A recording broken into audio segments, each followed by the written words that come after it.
Namaste.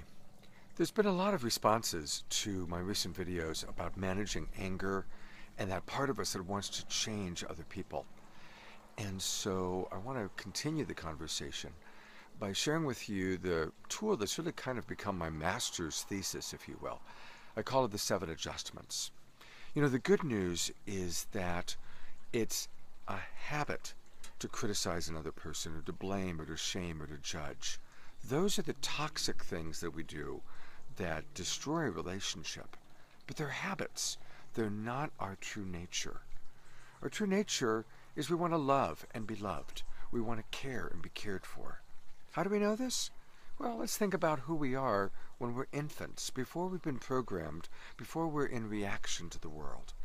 Now, infants get angry, and they get scared, and they get frustrated, and they get sad. Those are all uncomfortable responses that are natural and human. But you know what infants don't do? They don't run shame. I mean, think about it.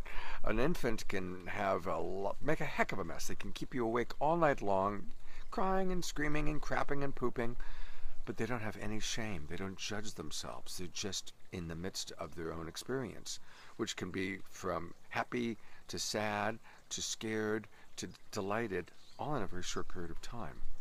That's kind of our nature. Infants don't judge. They don't blame. They don't do that. Those are habits we've picked up as we've grown up, as we've seen the world. We've learned it from our parents, from our environment, until finally, by the time we're adults, we're so indoctrinated into the habits of criticizing others or judging ourselves or judging others.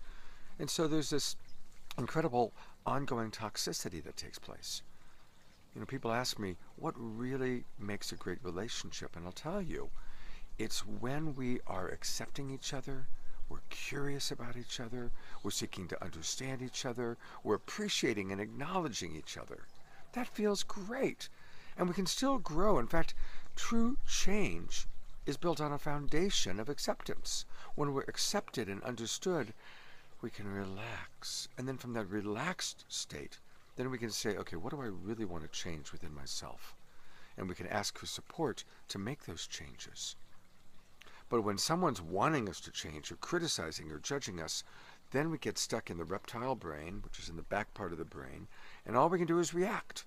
And all we can do when we're in the reptile brain is fight, flight, or freeze. Those are the only options that the reptile brain has. But when we can relax and access our frontal lobes, our forebrain, that's where we have the empathy center. We can have self-empathy, empathy for the others. It's also where we have the observer part of the brain, and we can see the bigger picture. So what we want to learn how to do is spend as much time seeing the world, seeing our problems, seeing the challenges from the frontal lobe, from the forebrain. That's why we teach compassionate communication. It helps us to learn how to change the neurological pathway from the brain, from reptile brain to forebrain, and to connect with each other that keeps us in a state of safety.